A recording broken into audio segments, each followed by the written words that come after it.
उत्तर प्रदेश के एक मौलाना ईडी की रडार पर है। हालांकि वो देश में नहीं है, लेकिन उसकी संपत्तियों पर अब कार्रवाई हो रही है।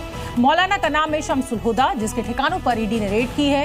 मौलाना पर क्या है आरोप और उसका क्या है पाकिस्तानी कनेक्शन, ये इस रिपोर्ट में देखिए। मौलाना ब्रिटेन में रहता था, भारत में वेतन लेता था। ब्रिटिश मौलाना पर ईडी का शिकंजा, ताबड़तोड़ कार्रवाई, रडार पर अवैध कमाई। ये है मौलाना शमसुल हुदा, जिसके ठिकानों पर ईडी ने छापेमारी की है। जांच एजेंसी ने यूपी में इसके खातों को खंगाला है।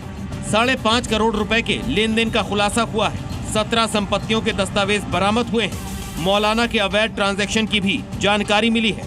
ये मौलाना फिलहाल भारत में नहीं है, ब्रिटिश नागरिक बन चुका है, लेकिन इसका खेल बड़ा है। दरअसल आजमगढ़ के एक मदरसे में शमसुल हुदा 1984 में शिक्षक के पद पर नियुक्त हुआ था।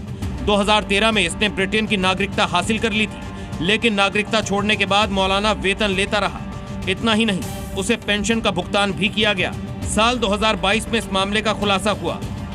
जांच में ये भी सामने आया है कि साल 2013 में यूके की नागरिकता लेने के बाद भी इसने साल 2017 के विधानसभा चुनाव में मतदान किया था। इस पूरे मामले में शमसुल हुदा खान, उनकी पत्नी, बेटे और बहू के खिलाफ 3 अलग अलग FIR दर्ज की गई है। ATS की जांच में मौलाना के पाकिस्तान कनेक्शन भी सामने आए थे। इस्लामी प्रचार के नाम पर वो पाकिस्तान के कई शहरों में जाता था। वहाँ के मौलवियों और धार्मिक संगठनों के संपर्क में भी था। भारत में वो जम्मू कश्मीर के अलगाववादी नेताओं और कुछ संदिग्ध व्यक्तियों के संपर्क में रहा।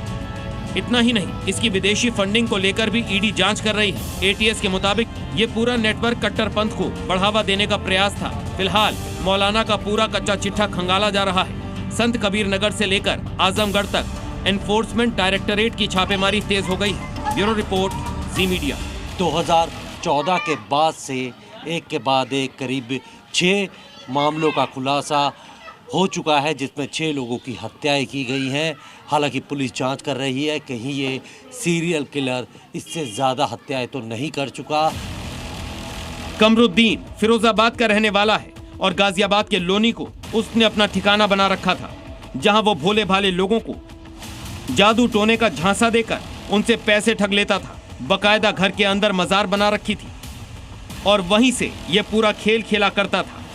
देख सकते हैं अगरबत्ती, उसकी पूरी राख, और ये मज़ार बनी हुई है, हरे कपड़े से लिपटी हुई चादर चढ़ी हुई है। इस पे बाबा कमाल खां की ये मज़ार है, जिसके ऊपर हर मर्ज़ की दवा है। मोहम्मद के शहर में हर दर्द की दवा है, साले अल्लाह मोहम्मद के शहर में। इस तरीके की बातें लिखकर वो लोगों को ये यकीन दिलाता था कि उसकी वजह से उनके ऊपर धन वर्षा हो सकती है, और इसीलिए ऐसे लोगों को वो चुनता था जिन्हें लालच होता था, और फिर मौका देखकर उन्हें जहरीले लड्डू खिलाकर उनकी हत्या कर देता।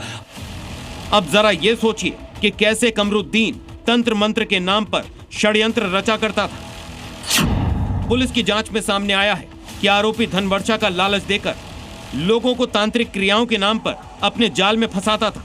उनसे कहता था कि उसके पास हर मर्ज की दवा है। पहले पीड़ितों का विश्वास जीतता, मानसिक रूप से प्रभावित करता और फिर लड्डुओं में जहर मिलाकर उन्हें खिलाकर हत्या कर देता था, ताकि उनके पास मौजूद नकदी और कीमती सामान लूट सके। बकायदा ऐसा करते करते वो सीरियल किलर बन चुका था। पहले भी वो इसी तरह यूपी और राजस्थान में कई हत्या की वारदातों को अंजाम दे चुका था। कुल 6 से 7 मामले पुलिस के सामने आ चुके हैं कि इसी मोडस ऑपरेंडी से उसने लोगों की हत्याएं की हैं। यूपी और राजस्थान में भी मामले ऐसे दर्ज हैं, जिसके बाद अब पुलिस जांच कर रही है कि कहीं और भी कहीं ऐसे सारे मामले तो नहीं हैं जिनकी रिपोर्ट दर्ज ही नहीं की गई हो, या फिर लोगों को आत्महत्या लग के उन्होंने शक हत्या का जाहिर नहीं किया हो। पीरागढ़ी के आरोपियों को भी ऐसे ही फंसाया गया था, जहां धन वर्षा के लिए पूजा करने का झांसा दिया और 2 लाख रुपए मांगे, जिसके बाद जहर मिले लड्डू तैयार कर उनको मार दिया और कैश लेकर फरार हो गया। अब पुलिस कमरुद्दीन को 5 दिन की रिमांड पर लेकर उसके कितने और शिकार हैं, ये तलाशने की कोशिश कर रही। प्रमोद शर्मा, जी मीडिया, गाजियाबाद।